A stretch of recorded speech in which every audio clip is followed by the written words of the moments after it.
in New York City, 10 a.m. in London. Good morning, I'm Bonnie Quinn with your Bloomberg Brief. Let's get you set up for the day. The media bidding war comes to an end. Netflix drops out of the battle to buy Warner Brothers, clearing the way now for Paramount Skydance. How much is too much for AI? CoreWeave slips on heavy spending. Dell and Block jump on AI bets. And credit woes bleed into Europe. Banks scrambling to recoup money as market financial solutions hurtle towards collapse. Futures pointed lower. That rally that we saw very definitely arrested yesterday and today. The S&P was down 0.5%. Yesterday, the Nasdaq was down 1.2%. So that brings us firmly into the negative for the month, particularly the Nasdaq 100, which is down 2% now in February. If we look at Russell 2000 futures, they are also giving up gains and then some. They're the worst performers today. Let's take a look at bonds because we saw that 10-year break through 4%. That is very definitely now breached at 398.68 on the 10-year yield. So that curve coming lower as we see that Treasury bid increase, perhaps going into the weekend. Lots of geopolitical risk still out there as well. In currencies, the euro staying higher against the dollar after we saw some hot inflation prints out of Europe, particularly in Spain. All right, a lot to get to this hour, but let's get to some individual movers first. Here's Abir Abu Omar. Abir.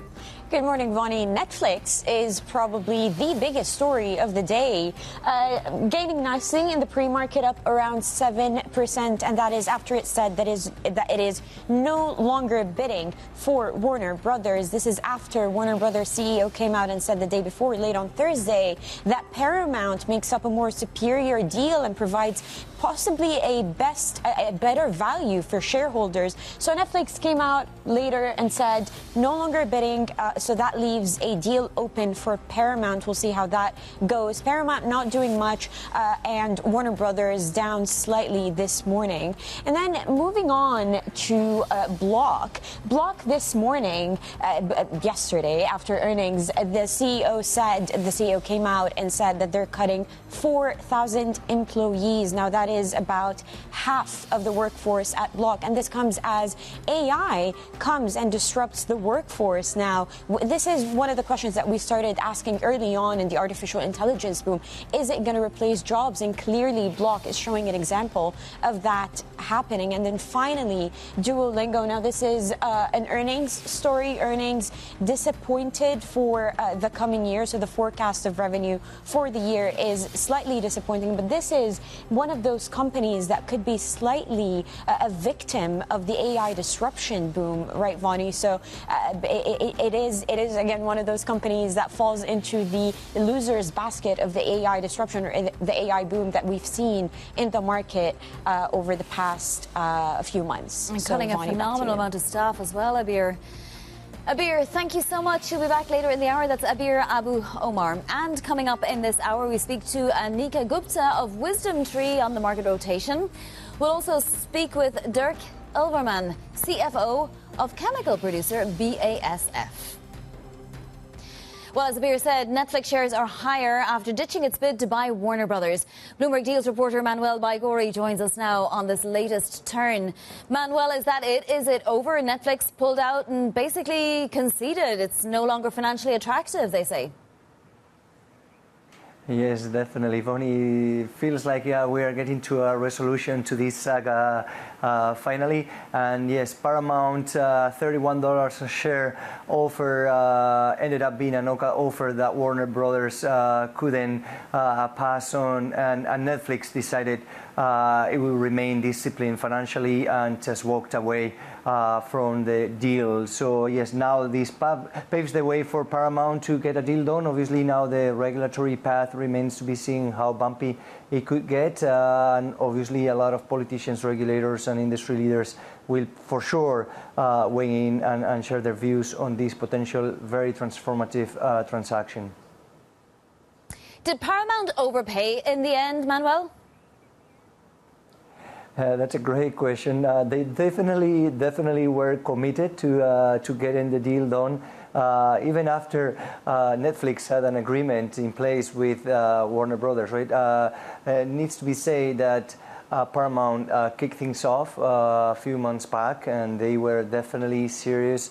They tried different ways to sweeten the bid and come up with addendums that would definitely make the board of Warner Brothers to consider their offer seriously, which they did in the end, and now they are backing it. So whether or not they are overpaying, Bonnie, what happens with bidding wars is that one of the parties ends up potentially overpaying, but obviously this is a very unique asset. It's one in a lifetime opportunity to combine these two big companies with so many assets and resources and content. Time will tell. For the time being, now Paramount has the upper hand, and we'll see whether or not they can clear regulatory approvals. So Netflix is rallying on the news. That presumably is a short-term move. We'll see if it's sustained, because Netflix now has to double down, basically, and spend some of that money on content in order to keep its own customers coming back, right? Exactly. Well, they clearly sent a message to the market, which is that they're here to grow, and they want to grow, and they want to expand. Acquisitions, obviously, is a tool that companies sometimes go to turbocharge growth, and in this case, it didn't work for them. But that doesn't mean that they may not explore other potential targets to grow via M&A in the future. And obviously, in the meantime, what they can do, and they will certainly do, they've said publicly, they will continue to invest in shows, in content, and grow organically. It's in their own interest and their shareholders to, for now, kind of remain disciplined. That also helps explain the market reaction to the news. But obviously, they will have to look for new sources of growth. All right, Manuel, thank you so much. We'll wait for the sequel. Manuel Baigori, they're joining us. Block is reducing its workforce by nearly half, restructuring its staff on a bet on AI. Co-founder Jack Dorsey is saying on the earnings call, quote, "I think most companies are late. Within the next year, I believe the majority of companies will reach the same conclusion and make similar structural changes. I'd rather get there honestly and on our own terms." Joining us now is Bloomberg's Benedict Camel. Benny, thank you so much for joining. This move by Block, is it a precursor to moves by many other fintechs? Are fintechs really up against it now? Well, that seems to be the message coming from Dorsey, and it's a remarkable statement in several ways. As you said, it's sort of straight on the nose, not mincing its words. He's basically delivering the statement saying, we need to do this now. We're not in trouble now, but if we don't do this now, we will be in trouble. And as a result, they are cutting 4,000 jobs out of 10,000, so that's a pretty significant cut. They are offering fairly robust severance, $5,000. But it's really sort of the tone and the delivery of the statement, which is, as I said, quite blunt. In some ways also delivered entirely in lowercase, which I thought was interesting, and really saying we need to do this now. We can either disrupt our industry or be part of the disruption, or we will be disrupted further down the road. It's not quite clear from the statement where exactly these issues are coming up. That was the part that was left somewhat nebulous, but clearly Dorsey sees something here that forces him to react. The investors like it. The stock is up quite significantly as a result, so they seem to think he's doing the right thing. Absolutely, and Dorsey knows disruption if anyone does, right? Can we move to CoreWeave, the neo cloud company, sliding? It's been very volatile, obviously, but the heavy spending is alarming investors. Once again, swings and roundabouts for AI companies and adjacent companies. Yeah, I mean, it's all about AI and sort of which side of the aisle you're standing on. Are you part of the disruptors? Are you being disrupted? Are you benefiting from the insane spending that is going on in the industry? You remember we heard from the likes of Meta and the likes of Google, parent Alphabet, saying we are spending hundreds of billions essentially, and CoreWeave doing something similar here, maybe not in that kind of stratosphere, but they are spending heavily, and investors are probably getting a little worried about the amounts that are being spent here, and that's why you see a sell-off on that stock. So there is that concern. Is there a bubble building? Are companies overspending? Can they keep it up? And CoreWeave clearly caught on the sort of more concerned side of the aisle here. And Benny, just a quick word on Dell, because for once Dell is benefiting. Last time round it had a shocking decline, but it's jumping after predicting server sales of $50 billion, in fact. Yes, indeed. So again, sort of the AI play and the infrastructure play. So similar to what we heard from CoreWeave, who make the data centers, Dell now making the servers, the AI servers, and they see robust demand here. They are also spending quite heavily, but they feel that this is sort of underpinned by the demand. Their products are doing well, and as a result, again, here the stock up. So if you look at it across the aisle, you have some shares that are going up, like Dell. You have some falling quite dramatically, CoreWeave, and then Dorsey sort of in the middle, trying to catch the falling knife. All right, Benny, thank you so much for joining us today. That is Bloomberg's Benedict Camel. In London, market financial solutions collapsing with themes similar to those of Tricolour and First Brands. Joining us now is Bloomberg's Neil Callanan. So, Neil, MFS, obviously, a non-bank finance firm.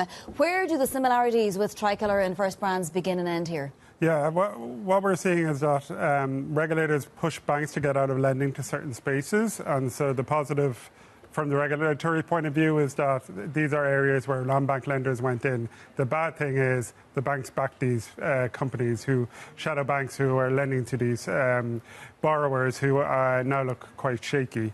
And so the other concern, and this is probably a bigger one, is that many of these companies have far less equity than the banks would do. So banks, when they're giving out loans, they usually have about 10 to 15% equity. In the case of one of the companies related to MFS, it looks like it was 2%.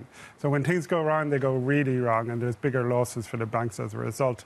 And that's why you're starting to see some of the nervousness after a great scoop last night about Barclays' exposure and so forth. Barclays, Santander, there's so many names that are exposed to varying degrees. Now, no one's accusing any illegal activity or wrongdoing here, but there may have been double pledging. Is that normal?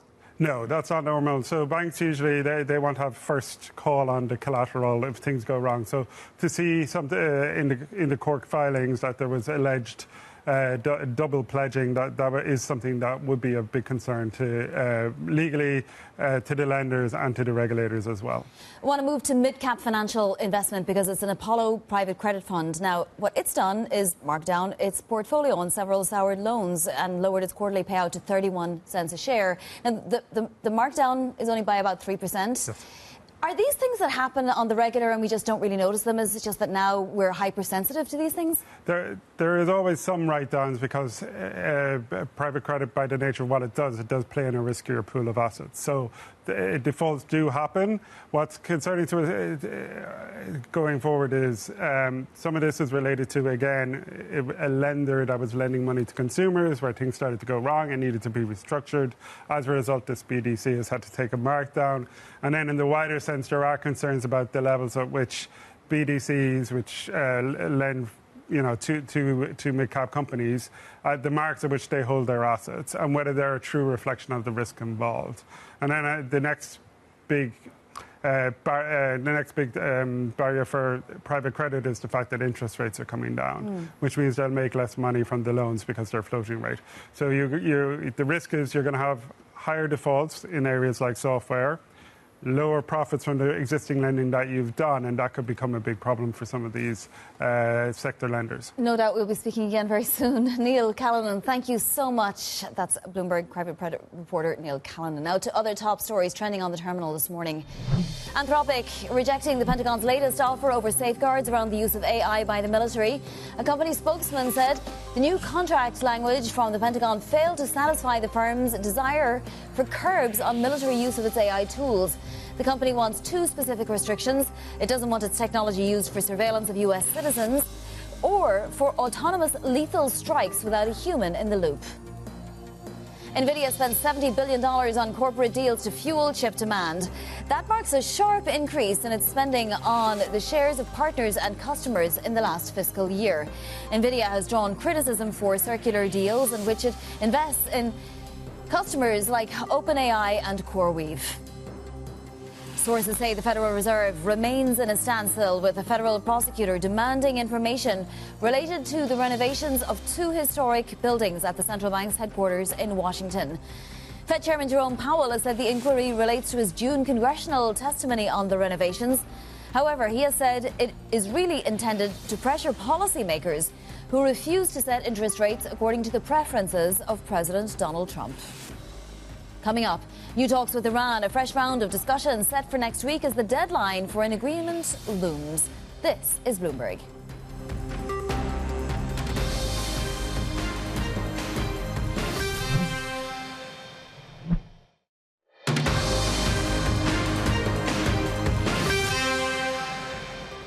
This is Bloomberg Brief. I'm Bonnie Quinn in London.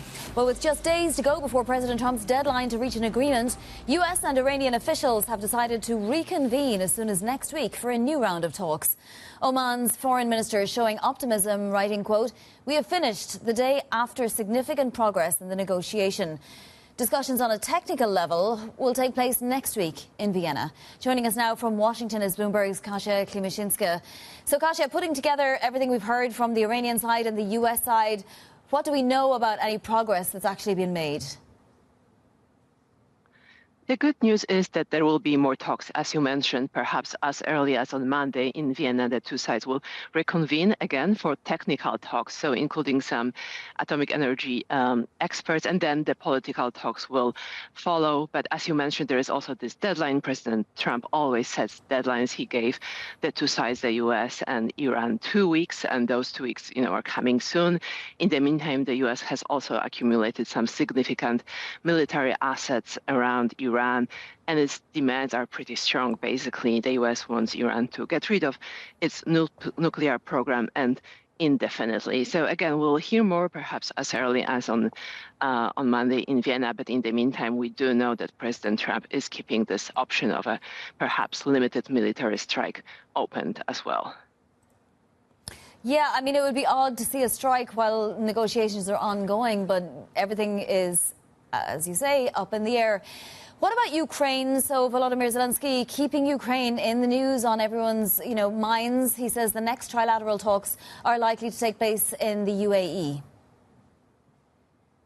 Ukraine participated in trilateral talks yesterday in Geneva as well. So Trump's envoy Jared Kushner and Steve Witkoff were in Geneva, and they had talks with Iran and also with Ukraine. But it does sound like there was maybe pretty much no progress when it comes to Ukraine. Russia also keeps attacking the Ukraine and is really not interested in ending this war. So even as there were some comments from President Zelensky yesterday saying that another round of meetings will happen in early March, but I wouldn't be very optimistic. And President Trump also doesn't really show any interest in those negotiations. Yeah, it's very stagnant. What about domestically? So we had Hillary Clinton denying any Epstein ties in the inquiry, and it spanned everything from UFOs to Pizzagate. What takeaways were there out of the testimony, Kasia? So that's perhaps why President Trump is staying quiet. He wants the domestic media to focus on those depositions of Clintons. Today, Bill Clinton, for the first time, will testify before a House committee, the first deposition by an ex-U.S. president. Those hearings take place in upstate New York, and they are close to press. So we only know as much as the lawmakers or the Clintons themselves tell us. But Hillary Clinton, as you mentioned, came out yesterday and really said that hearing yielded nothing new. It was very long. The questions were kind of all over the place, not only about Epstein and perhaps the funding ties, the funding that Epstein gave to the political campaigns of both Clintons and also to their charity foundation, but also, as you mentioned, about UFOs or even the Pizzagate theory that was kind of popular about 10 years ago. But again, we'll hear more today, and then after those depositions are over, there will be a transcript and a full video of the positions released relatively soon. All right, Kasia, thank you as always for the update and context. That's Bloomberg's Kasia Klimashinska in Washington, D.C. Coming up, Pakistan declares open war on Afghanistan after cross-border attacks. More on that story and a look at what else is making headlines in your front page news next. This is Bloomberg.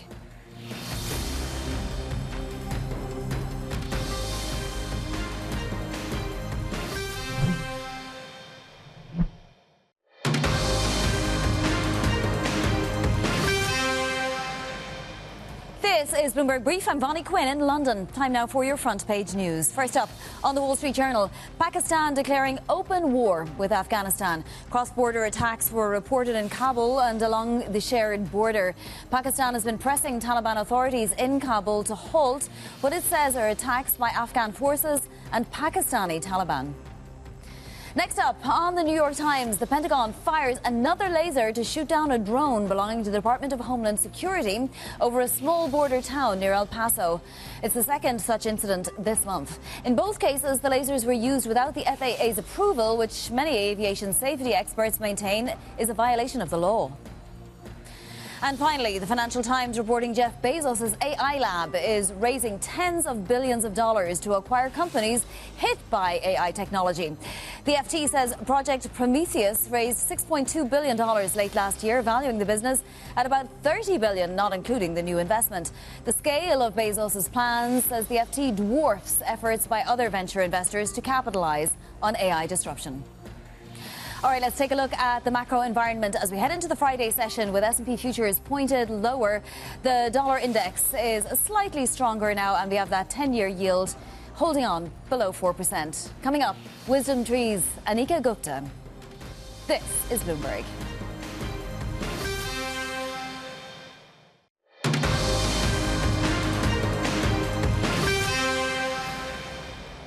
It is 5:30 a.m. in New York City and 10:30 a.m. in London. Good morning. I'm Bonnie Quinn with your Bloomberg Brief. Let's get you set up for the day.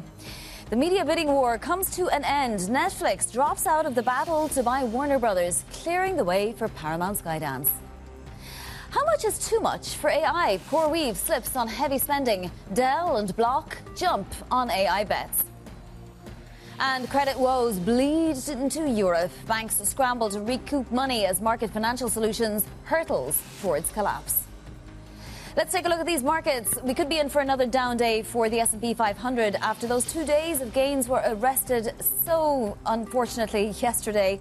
We were down 0.5% actually on the index yesterday, down 1.2% funnily enough on the Nasdaq 100, which brings its loss just for the month of February now to 2%, and most of that's really just been on these AI earnings. Russell 2000 futures also very unhappy today, pointing to a decline of almost 1% for that index. Bonds-wise, the main thing to point out is that we are seeing the 10-year yield well below 4% now. It keeps clambering ever lower. That said, we're not that far below 4%. It's just that it seems to be quite a psychological mark. All right, let's get to some individual movers now this pre-market Friday. For some stocks to watch, here's Abir Abu Omar. Abir.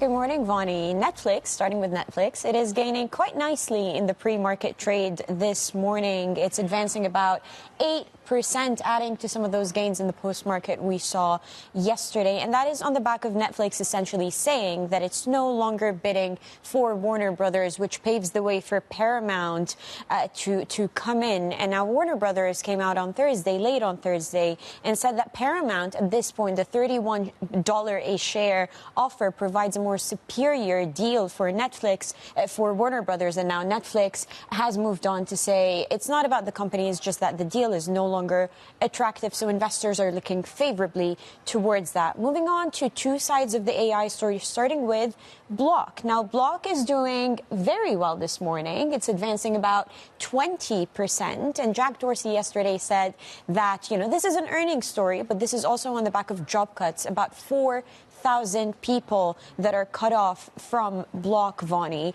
And that is as AI comes in and as the AI disruption comes in to replace some jobs. So the stock is doing quite well. Again, up 20%, pairing some gains, but still up quite a bit. And then finally, moving on to Duolingo, that is not doing well. And that is the other side of the artificial intelligence story. Duolingo retreating about 25% in the pre-market, a massive move downward. And that is on the back of earnings, but also this is one of those companies that may fall victim for AI disruption. So it falls in that basket of stocks that are probably not going to do so well going forward. Vonnie, back to you. Yeah, we'll see if it changes strategy or does something with its business model. Abir, thank you so much. Abir Abu Omar. Aneeka Gupta of Wisdomtree is watching the market rotation in the U.S. while preferring regions outside the U.S. with improving breadth and better valuations. Aneeka is Director of Macroeconomic Research at Wisdomtree, and she joins us now. Aneeka, is this the year that we really should perhaps maybe not give up on the United States, but very definitely look elsewhere in the world, even as we see massive gains in places like Korea and even India? Absolutely, Vonnie. We're seeing, I can echo those views. We're seeing the first half of 2026 display this, where we're seeing a rotation away from the narrow mega cap tech stocks, and that rotation take place not just across the US, so lower valued sectors within the US market, but also within other geographic regions. And I think that is gaining momentum. We're also in the heat of earnings season, and obviously earnings season is also creating that supportive backdrop. We're seeing earnings growth for the US still tracking low double digits. But what has changed is the market is raising the bar. And so as they do that, investors are becoming a lot more discerning in terms of looking through the AI enablers versus just the companies that are actually showing visible earnings, and versus just the broader mega cap tech stocks. In addition, we are seeing the non-tech rotation being solidified because investors are now rewarding the industrials. They're looking at the energy. They're looking at more cyclical capex beneficiaries, and that is also leading to a broadening of the rally. I'm curious, though, because you're looking at Europe and parts of Japan. Whereabouts in Europe, or would you just buy the broad index, the Euro Stock 600 or what have you? Yeah, where we're seeing strength in Europe is primarily in the value-based sector. So Europe is a value-based market, and the banks have been the pillar of strength in 2025. And we're seeing an extension of that take place even in 2026. But in addition, now that we have Germany paving the way on the fiscal stimulus side, we are seeing sectors such as defense as well as civil engineering benefit on the back of that expansion in fiscal stimulus. But we're also seeing second order effects translate to other sectors such as services as well as the industrial part of the value chain. So Europe's value-based sectors are trading at a much more attractive valuation. In addition, we're starting to see earnings momentum increase. I mean, who would have thought that for 2026, we're going to expect an average earnings per share growth, close to double-digit numbers for Europe. And that seems to be the case this year. Within Japan, Vonnie, I would say... Continue, yeah.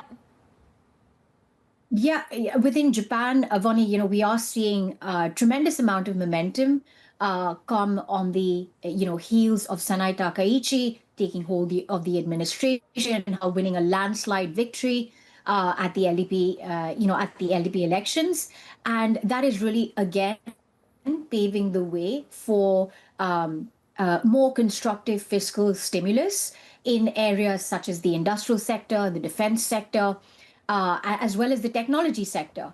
We're also seeing less friction on the trade side between the US and Japan, and that just helps Japan be a key beneficiary at a time when trade tensions remain very high globally.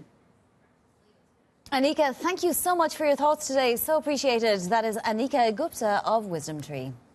Coming up, shares of BASF down in Germany after it reported earnings as the chemicals manufacturer continues to face market headwinds. CFO Derek Elverman joins us next. This is Bloomberg.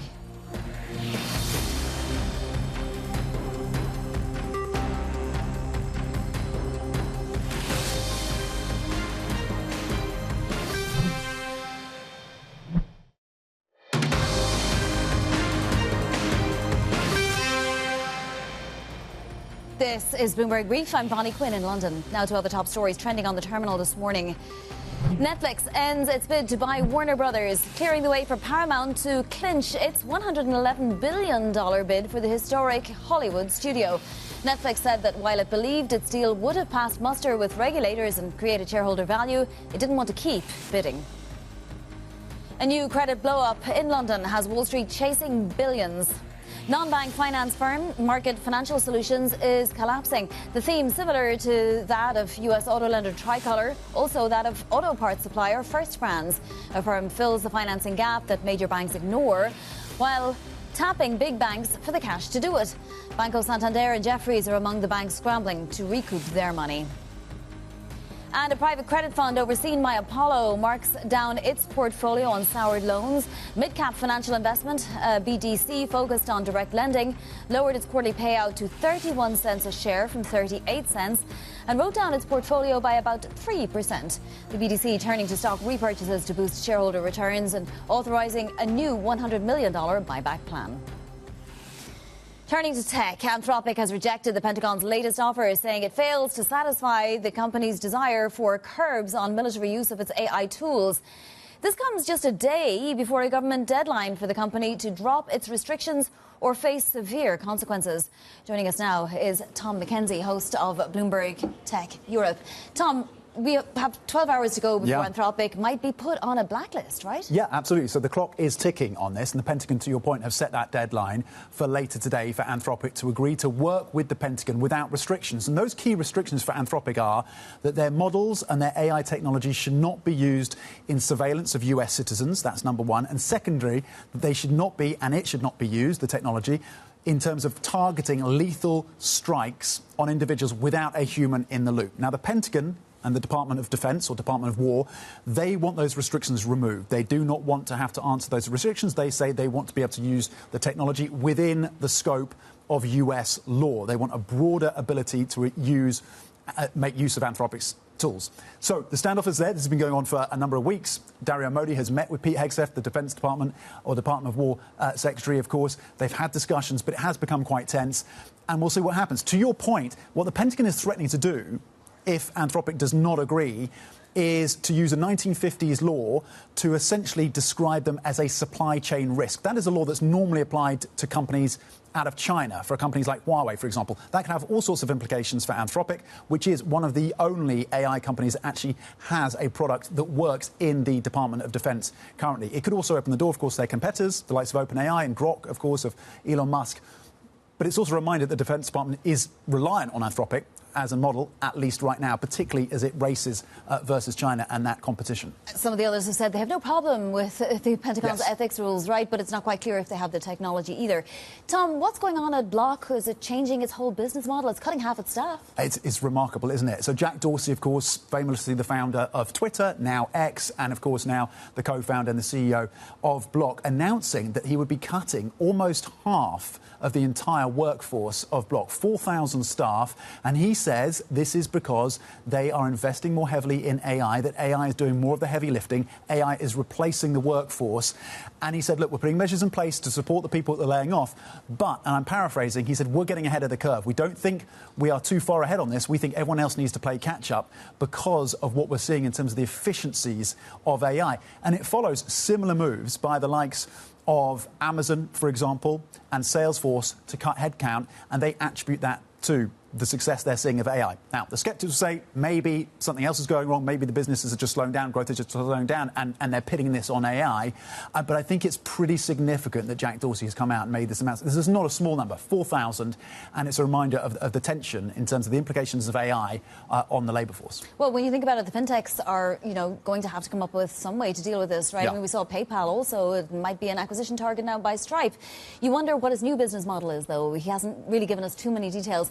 The neocloud company, CoreWeave, that slipped. It's been volatile, hugely volatile. But yes. What's the latest fear around CoreWeave? Yes, well, it's a familiar fear, which is it's going to have to spend very heavily to meet the demand that it's seeing from its hyperscaler clients. And just a reminder for viewers, this is a company that leases out data centers and GPUs, AI accelerators, those chips, to the hyperscalers like Meta and like OpenAI.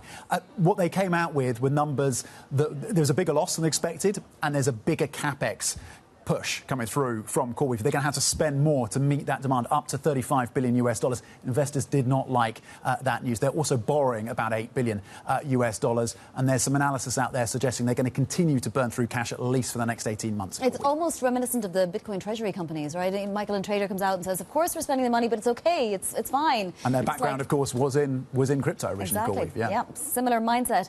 Dell having a better day for once, right? Dell has had a few down days recently, but it had a great day, Yeah, and this is the other side of the AI story. This is why the AI story is so nuanced right now, and there's all these different threads to pull on, because Dell has lent very heavily into the AI server business, and they came out with numbers suggesting that they could turn around revenue from that part of the business, the AI service part of the business, potentially $50 billion US dollars in this fiscal year. They also have a record, what they describe as a record backlog of $48 billion US dollars. So they've pivoted. They've lent very heavily into the AI infrastructure piece around the data center servers, and it seems to be paying off for Dell. These numbers impressed investors. It's so much tech news going on. Tom, you have to tell us when your next tech show is airing. March the 13th, with a focus on what's happening with Sweden and why Sweden is punching above its weight. Population of about 10.5 million, but building out really potentially scalable and significant tech companies out of Sweden. March the 3rd, we'll be watching. That is Bloomberg tech anchor Tom McKenzie there. Thank you. US and Iranian officials have decided to reconvene as soon as next week for a new round of talks. Oman's foreign minister showing optimism on yesterday's talks, writing, quote, "We have finished the day after significant progress in the negotiation between the United States and Iran. Discussions on a technical level will take place next week in Vienna." Joining us now from Washington is Bloomberg's Kasia Klimashinska. So, Kasia, what progress is there actually to report if they're meeting again next week and there's still the threat of strikes? We got some mixed signals about the talks yesterday in Geneva. As you mentioned, Oman, which mediated some of those talks, and Iran sounded relatively optimistic, but we heard from a U.S. source that the U.S. envoys Steve Witkoff and Jared Kushner maybe weren't that happy with the progress made, at least in the early morning part of the negotiations. But as you mentioned, the two sides, U.S. and Iran, will meet again in Vienna for technical talks as early as on Monday. They will be joined by some atomic energy experts, so we can expect some progress there, especially as President Trump has set a deadline of about 2 weeks, and there is also the threat of fairly significant military assets that Trump has amassed around the Middle East, around Iran. We don't know exactly what is being discussed. We know that the U.S. is asking for a lot. It's basically asking Iran to abandon its nuclear weapon program forever. So we'll hear hopefully more on Monday. Yeah, I mean, the market not completely factoring out the possibility of an attack. We do have oil rising once again today. Brent is above 72 and WTI above 66. Now, moving to Russia-Ukraine, Volodymyr Zelensky saying there will be trilateral talks and the next ones will likely take place in the UAE, at least keeping Ukraine at front of mind in the media, right? To some extent, yes. So when Jared Kushner and Steve Witkoff were in Geneva, they met with Iran, but also with Ukrainian representatives. And Volodymyr Zelensky was pretty much the only one that came out and gave some sort of a readout, a summary of those talks, saying there will be another round of negotiations in early March. But we didn't really hear any details about what sort of progress was made. And we know that Russia continues to attack Ukraine, and President Trump really hasn't been talking in any detail about those negotiations for a while now. Kasia, on the domestic front, give us the update on what Hillary Clinton said in her deposition and what we know about that. Hillary Clinton met with U.S. lawmakers yesterday in upstate New York. Today we'll hear from Bill Clinton, even as those depositions are behind closed doors. But lawmakers from both sides, Republicans and Democrats, come out to brief the media, and Hillary Clinton gave a briefing yesterday. She described the deposition as very lengthy. She reiterated that she doesn't have any ties with Epstein. She didn't know him. She said that the conversations with lawmakers also touched on a range of other subjects like UFOs, the Pizzagate, that the deposition was fairly repetitive. But we'll learn more because the videos and the transcripts of those conversations will be released relatively soon. Kasia, thank you so much for all the wonderful context from Washington, D.C. That's Bloomberg's Kasia Klimashinska.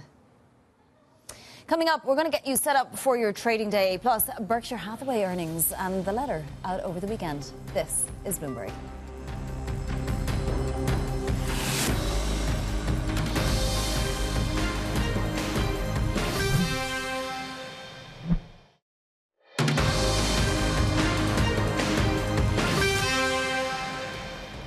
This is Bloomberg Brief. I'm Bonnie Quinn in London. The California pension fund giant CalPERS stands firm in its private equity conviction despite some of its peers shying away. The company's CEO, Marcy Frost, spoke with Bloomberg TV.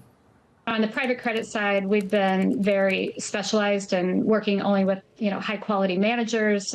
We had a 8% allocation to private credit, and I think we're hovering around 4%. And we believe that book is diversified enough that, the team is really not too concerned about the software exposure that we're hearing a lot about. On the private equity side, I know that was part of your intro. We're really proud of the private equity book and the reworking, of that book over the last 2.5 to 3 years. We did post a 14.3% private equity return last fiscal year.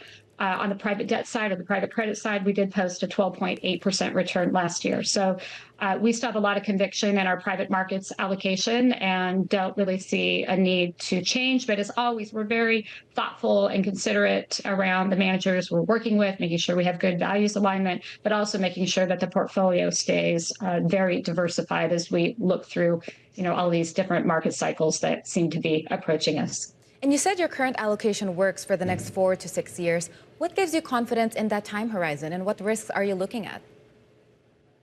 Yeah, so on the private equity side, we're in a very strong liquidity position, and I know that is not the same case that many of our public pension peers find themselves in. I know that there are public plans out there actually reducing their allocation to private equity and private markets generally.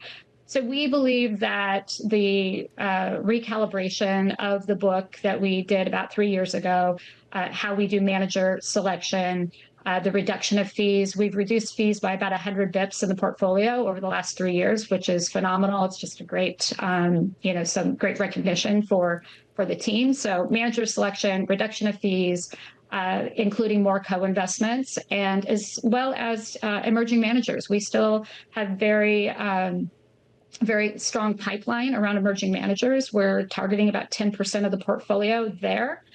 We went back into venture capital. There was a time that CalPERS stepped away from venture cap, and the team has found a way to re-enter.